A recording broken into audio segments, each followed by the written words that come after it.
I wish I can be a man, Qinwen Zhang, the Chinese tennis player, said after losing out on a French Open title because of menstrual cramps. Now, these words are enough to depict a woman's pain during periods. However, the menstrual experience itself is very different for each woman. For some women, cramps might not result in discomfort, but for some, it can be an experience of acute stomach cramps, embarrassment, stigma, and even missed opportunities. In a research conducted by the University of London, they described menstruation pain as almost as bad as having a heart attack. Let's go back to 2017. In India, you had a former member of parliament in the Lok Sabha from Arunachal Pradesh who introduced the Menstruation Benefit Bill, a private member's bill to provide women working in public and private sectors with 2 days of paid menstruation leave each month. The bill back then had triggered a massive debate. But things aren't very different in 2023 either. The decision of the Kerala government is seeing sharp reactions. The Kerala government on Monday said it would grant menstrual leave for female students studying at all state universities coming under the Department of Higher Education. Taking a cue from the Cochin University of Science and Technology, in providing this menstrual leave to its students, the Higher Education Minister said that the government has decided to implement the same in all state universities under the purview of the department. But critics feel that this move will make the women miss out on many opportunities, as this will essentially make women to be seen as the weaker gender. Thus, we're asking, as far as the menstrual leave is concerned, is a leave of this sort an incentive or a deterrent?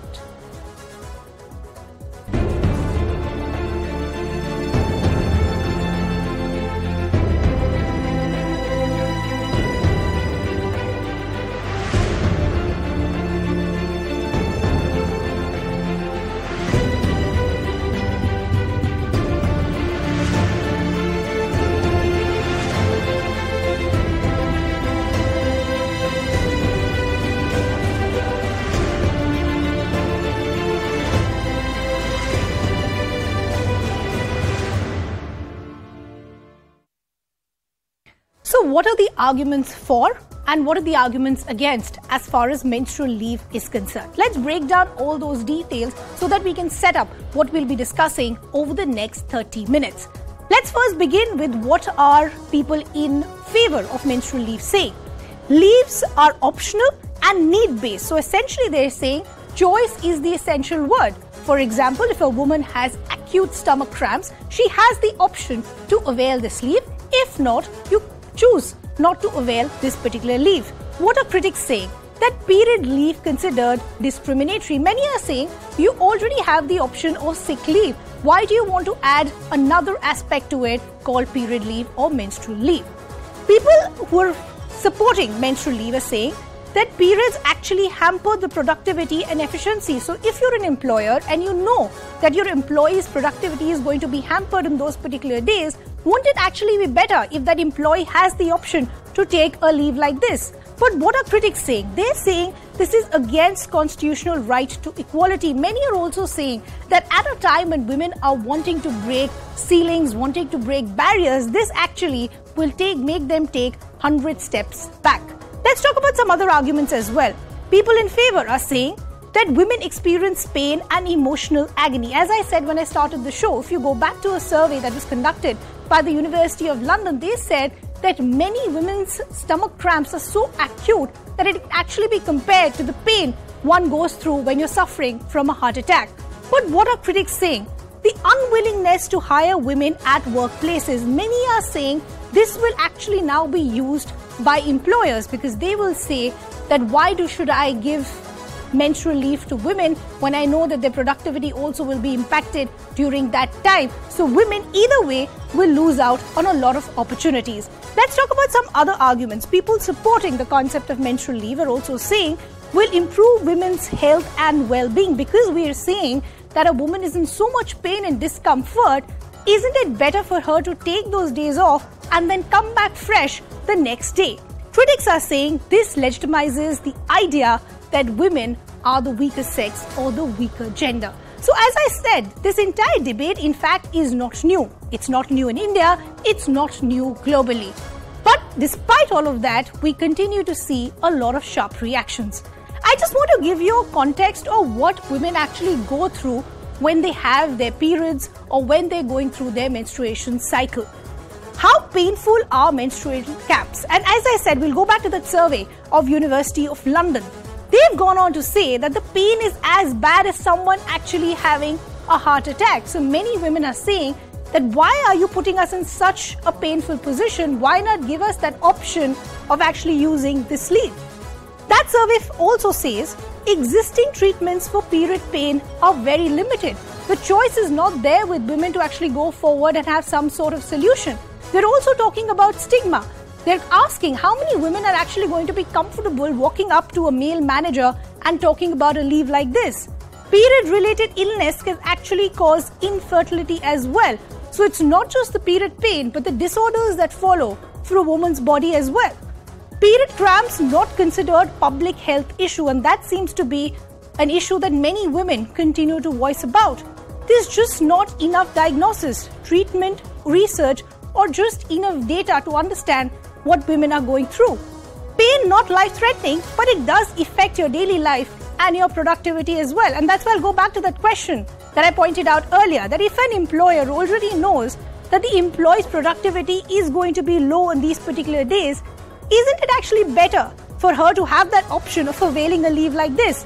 I quickly also want to talk to you about the fallout of women suffering from menstrual cramps. 23 million girls drop out annually after their periods begin. And we're not only talking about what happens in rural areas where we do know that many women don't even have the access to sanitary pads, so on and so forth. 80% of women actually suffer from various disorders that is actually a result of menstrual cramps.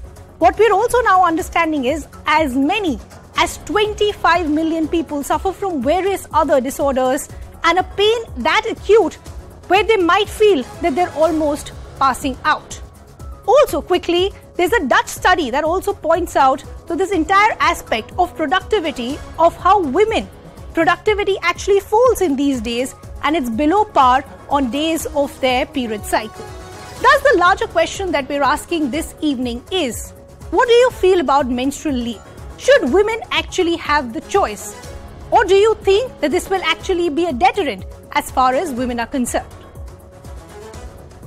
We're also opening our call-in lines and numbers flashing on your screens. We'd love to hear your views. We'd love to hear from women especially to understand, what do you feel? Do you feel that menstrual leave is something that should be made available?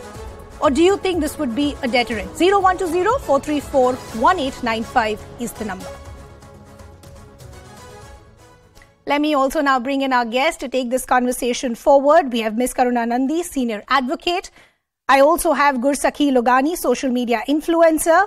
We also have Anil Murthy, Co-founder, Save India Family Foundation. And we also have Dr. Nidhi Jha, a gynecologist. Good to have all of you on the broadcast with us.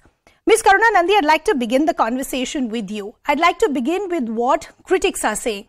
Arguments as far as people who are against the idea of menstrual leave or period leave, they're saying it's against the constitutional right to equality. So let's begin from there.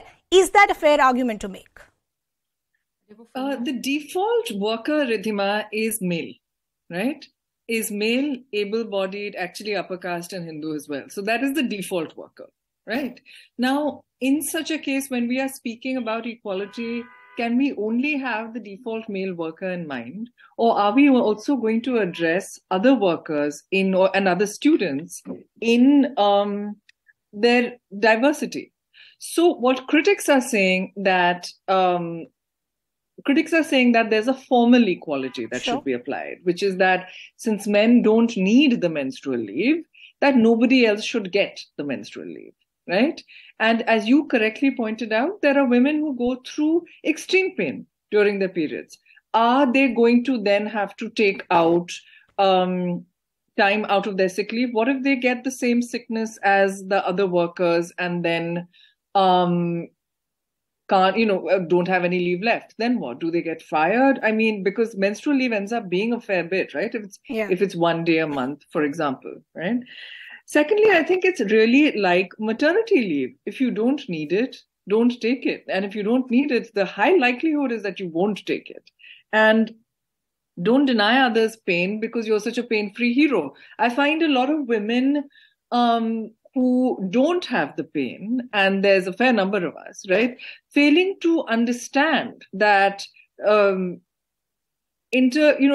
that standing up for women means standing up for women who aren't as proximate to the default male worker as us, And I think it's fundamental to ensure that women can work. Our labor workforce participation rate pre-COVID was 11%. It had dropped from 35%, 11% in Delhi, 25% nationally. It had dropped from 35% in the 90s. It had dropped. We have a problem of excluding women from work. And this is really a step in the right direction. Okay. There are various laws in other countries. Zambia, for example, gives 1 day a month. True. So there are other countries that give, say, 3 days a year. That seems a bit limited to me. There are in Japan, I think that it says there's a law that says, I've only read the English account of it. I don't speak Japanese. That says that don't employ the woman when she is on her period, which seems to mean that they'll cut the pay. I think South Korea says that you can compensate. You can give, if you're not taking the leave, you can be paid for the day. Yeah. So there are various ways in which policies can be designed. But I think thought must be given to this. And just as maternity leave has not broken the back of the economy, I think menstrual leave is something that is important and the details need to be worked out. Sure. But the principle is fundamental. Sure. Globally, there are many countries, as you rightly pointed out, Ms. Nandi, from Spain to Zambia to China to Japan, even United Kingdom, some parts. Well, the fine print differs from each country to country. So many in India are saying that why don't we just become okay with the idea and then each employer or organization can work out the fine print. And then, of course, at the end of the day, women have the choice. If they want to go forward with it, that's their choice. If they don't want to avail it, that's also their choice. Before I bring in our other guest, we already have a caller, Abhigyan, now joining us. Go ahead. What do you feel? Hi, I'm calling from Kolkata, and I'm talking as an employer for a startup. And what I feel is, if I have to choose between two candidates who are exactly equal, a male and a female, this law could be detrimental for the female candidate. For a startup, our resources are always very nominal, so we have to look at the cost aspects of things as well. So whenever this law is passed, this will be actually detrimental for the female worker because they have to be subsequently better than the male candidate to get selected. Because there is a cost aspect that most startups or employers would face. Okay. So essentially what you're saying that there's an economic cost and then possibly many employers would want to go forward with the male candidate vis-a-vis a woman candidate. Abhigyan, we appreciate you calling us here on CNN News 18. Gursaki, this is where I want to bring you in. You're a woman, you're an entrepreneur, you have a startup as well. What do you feel with the point that our caller is making? And essentially, this is exactly the point that a lot of critics who are against this period leave or menstrual leave are also making. One, they're saying that when women talk about ambitions, breaking the glass ceilings, this will make them go back 100 steps. They're also saying employers will start thinking differently. Because as the caller also rightly pointed out, as an employer, when you're working with a limited revenue or with a limited, money to spend for your business, you'll make that choice very easily. That why do I want somebody who won't be available on certain days of the month? I'd rather go forward with a male candidate. Do you think that could become a big problem going forward if a policy like this is implemented in the larger workforce? Sure, there are many debates about this, and I feel like I want to take a step back and first talk about, one can argue that, this could be specifically for a startup, it could be not a very economical decision to make, or, it could, but I want to really just take a step back and be like, okay, this is actually promoting the idea of starting more discourse and conversation around sexual health around menstruation, around reproductive health, which is what has been stigmatized for as long as we know, right? So for me, this, the menstruation leaves coming into place, or such a law coming into place, of course, the fine prints and, the integrities can be, figured out. But for me, this, the whole idea is to bring in a culture, in whether it's a startup or a bigger organization, to get rid of the taboo about walking up to your manager and telling them that, hey, I am feeling a certain sort of period pain, or talking more healthily about it or more openly about it. So for me, for starters, it's more about anything else. And now, being an entrepreneur, most of the workforce that I have is women, and we allow like 3 period leaves every month, and I feel like that also gives an opportunity for women to be empowered to take their own decisions. Sure. See, I don't want somebody to come to work and not be productive. That's actually counterproductive, right? So especially in this post-COVID era, where the culture of hybrid working or work from home is being promoted, and we're kind of shifting to that side of the ways of working. I feel like a leave for a menstruation should definitely be a choice. It should be a choice. If you face the kind of period every month in which you have excruciating pain, debilitating pain, then you should have a choice to rest it out and, to come back rejuvenated the next day. And I agree with the point that you're making. And this is why I said that I think the essential word we all need to focus on is choice. That for some women, it might be impossible for them to even leave their bed. So for those women, that option should be there. And Anil Murthy, this is where I want to bring you in the conversation. Taking on from the point that Gursaki was also making as far as this entire taboo and stigma around menstruation in general in India, even something like menstrual hygiene actually continues to be, one of the most neglected issues as far as what women in this country face. Let's just talk some numbers. I mean, you have about 355 million women in this country that are of menstrual age, and they continue to face discomfort and challenges month after month. So the larger question then is, if it's such a larger number that we're talking about, shouldn't they also have a choice? Anil, can you hear me? Yeah, I'm. Yeah, are you able to hear me? Can hear you. Go ahead. Hello. Yes. See, we have to understand this problem, why this problem is in their first place, and how European countries are handling this particular issue. So they have a lot of women in the workplace. See, we have to understand one thing, that in Europe and many... Okay. We seem to be losing that connection with Anil. We'll just try and re-establish that connection with him. But Dr. Nidhi Jha, let me bring you in the conversation in the meantime. Why don't you give our viewers a perspective of what a woman actually goes through, somebody who actually does have acute cramps? What are the kind of disorders that she goes through? What is the kind of pain? Do we understand the severity of the pain? See, being a gynecologist, I am a person who faces patients, who faces girls of the age group, reproductive age group, day in, day out. So some kind of pain, some amount of pain is there for everyone. There are very few females who does not have any pain. So first of all, I would like to say why this pain happens. This pain happens because the uterus wants to contract and expel the endometrium, the lining of the uterus, once in a month, if the patient does not conceive or does not get pregnant. In this process, to undergo this process, there are some enzymes, prostaglandins released, which causes contraction of the uterus, and it causes pain, which is also known as dysmenorrhea. So dysmenorrhea is how common. The period pain is how common. Period pain is actually very common. Sure. It can happen in the normal physiology as well. There are certain conditions. There are certain conditions where the pain is much increased, like endometriosis, like PCOD, like adenomyosis.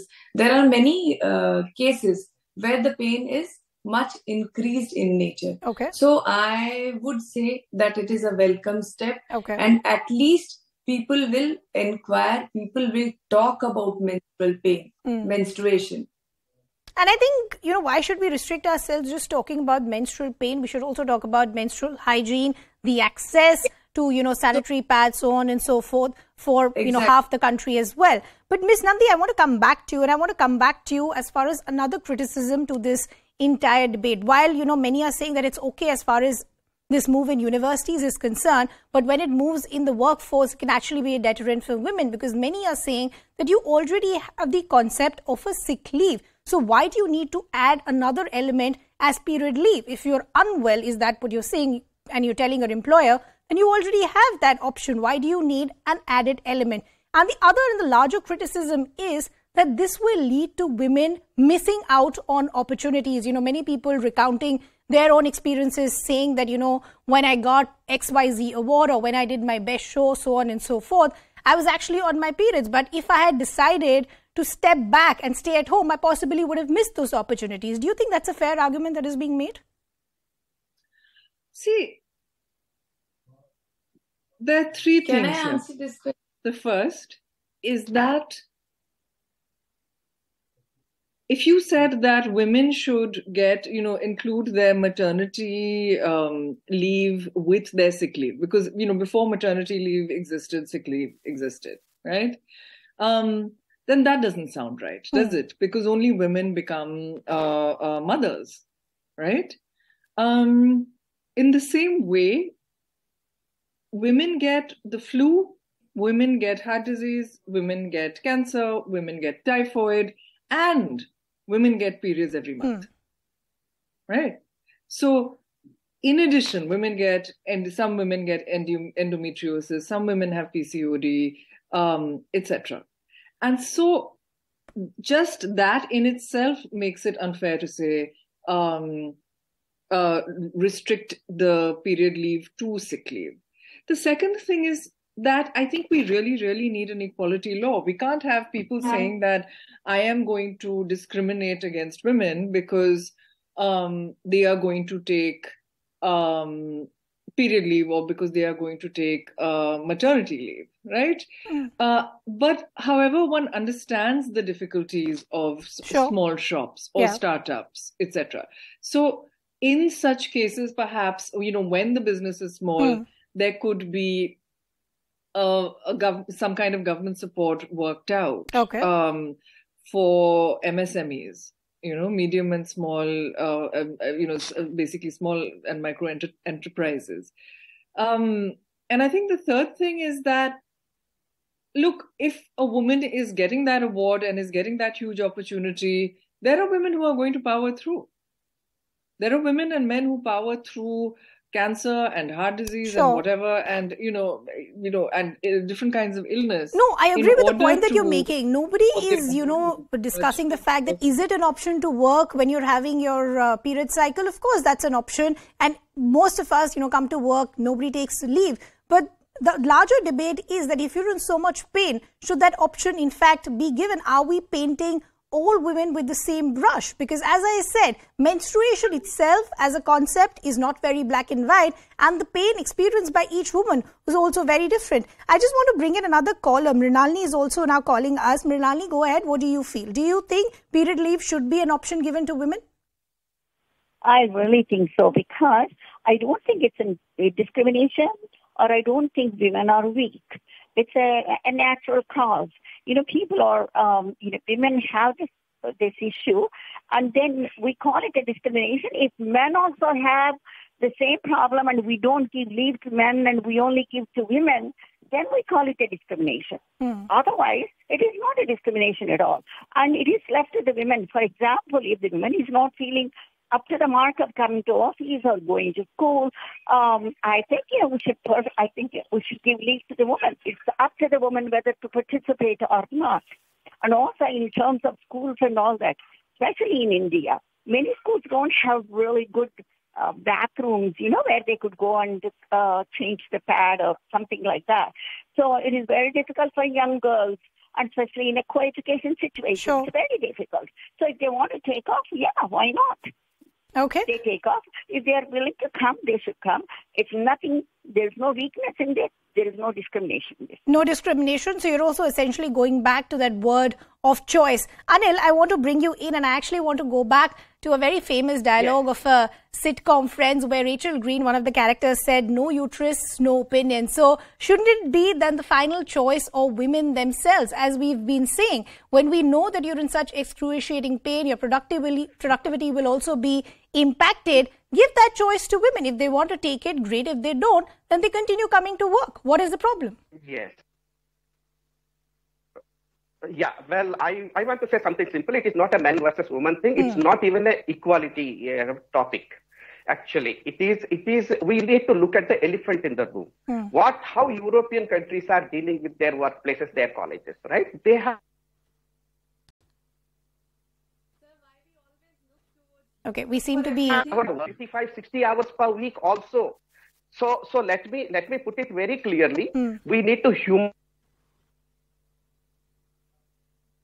Okay, we seem to be losing Anil's connection once again. We'll try and reestablish that, or try and take him at least on the phone line. But Gursaki, going back to the larger conversation, that why is it okay just for universities and not okay for the workplace? Do you think we should now move beyond the conversation of whether this is good as far as the intent and the idea is concerned, and move towards working out the fine print as to how employers can actually implement this? How can HR, human resources and their management across the country can have better policies? That this debate shouldn't even be had, because as I said, there was a private bill that was brought in 2017. We had the same debate whether this is good as far as the idea of this leave itself is concerned or not. And even in 2023, we seem to be making the same arguments. So shouldn't we now move beyond and work as far as the fine print of how the policy like this could be implemented?